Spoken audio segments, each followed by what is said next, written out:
Talking about meal planning with the Plan to Eat website. We've already talked about planning the events of the week, and we've talked about how to find sale items or coupon items for that particular week. And now we're going to talk about how to actually search for recipes that might match up with those sale or reduced priced items. So we've mentioned already that in my particular example, I noticed that pork loin, boneless, was on sale this week at my particular grocery store. And so now I'm on the hunt to find some good recipes with pork loin in them, because if it's on sale, then I could probably make a meal a little bit cheaper than I normally could make pork loin. So I'm on the hunt for some pork loin recipes. There are many ways to do this. The first place that I would want to check for a pork loin recipe would be to go into the recipes that I already have here in Plan to Eat. These are recipes that I've either typed or imported in. Again, Plan to Eat is not a recipe plentiful site. It's not designed for that. It's designed to take recipes that you already have or that you plan to import and help you plan them and purchase them in the store. But I've already imported a few recipes here. I have 43 at the current time. And I'm going to go up here to search recipes, and I'm going to type in pork loin. Now, I already know I don't have any pork loin recipes, but I'm just going to show you how you would do that. We did not find any pork or loin. So I'm going to exit that search. So this site is not going to work for me to actually find pork loin recipes. I'm going to have to look elsewhere. So I'm going to show you one fun site that I have found recently called Foodily. The URL is foodily, foodily.com, and you can sign up here. Now, once you sign into the site, you can go up to the search bar.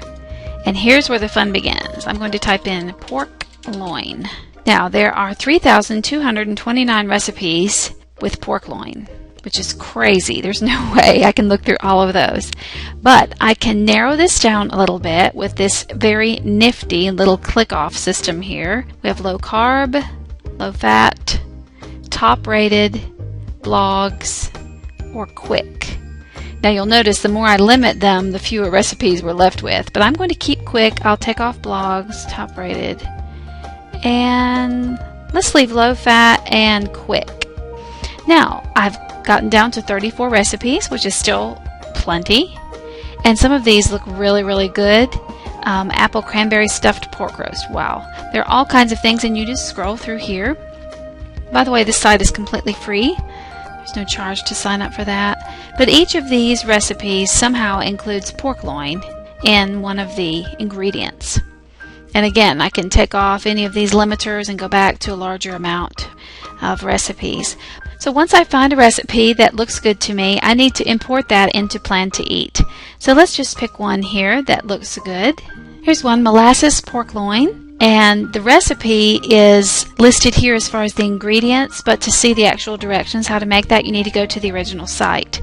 So I'm going to click My Man's Belly. It says recipe at My Man's Belly. And this will take me to the site where this recipe first appeared. Here we have the ingredients again, and now we see the directions. And rather than having to type this all in by hand, which we could do, but a quicker way, Plan to Eat has created a bookmarklet that is very easy to use, and I'm going to show you right now how to use it. I have already pulled this into my browser. I'm using Google Chrome right now, and I already have this bookmarklet here, but it's very simple. The site actually has instructions how to get that into the bookmark bar, so it's not difficult at all. I'm going to go ahead and click on Save Recipe. Now this is a good example so you can see what happens. It says we were unable to import this recipe. For whatever reason, Plan to Eat was not able to import it. But I can easily bring in the items here, and what I can do is copy and paste the ingredients and put them here, and then copy and paste the directions and put them here. Now I'll need to come back and edit those in a more specific way on the Plan to Eat site, but for now I'm going to just glance over things here. I do want to include the URL as the source, so I'm going to put that there. And I'm going to mark this as main course. And I'm just glancing over things here to make sure I have most of the items here. Serves 4. I can always go back to the website to check it again if I need to. And I'm going to mark it private for now just because I haven't had a chance to double check everything at this point. But I'm going to now save it to my recipe book. And now I can actually click on it there, be taken back to Plan to Eat, and edit it as needed. Now I have a pork loin recipe. I know pork loin is on sale at Food Lion this week. So I have a good looking pork loin recipe. I know the item is going to be on sale. So that's going to be a really good recipe. And then later I'll pull that over into my planner.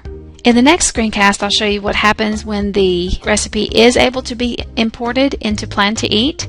But for now, I hope this screencast has helped you to show how to locate recipes in Foodly and how to get them transferred into Plan to Eat.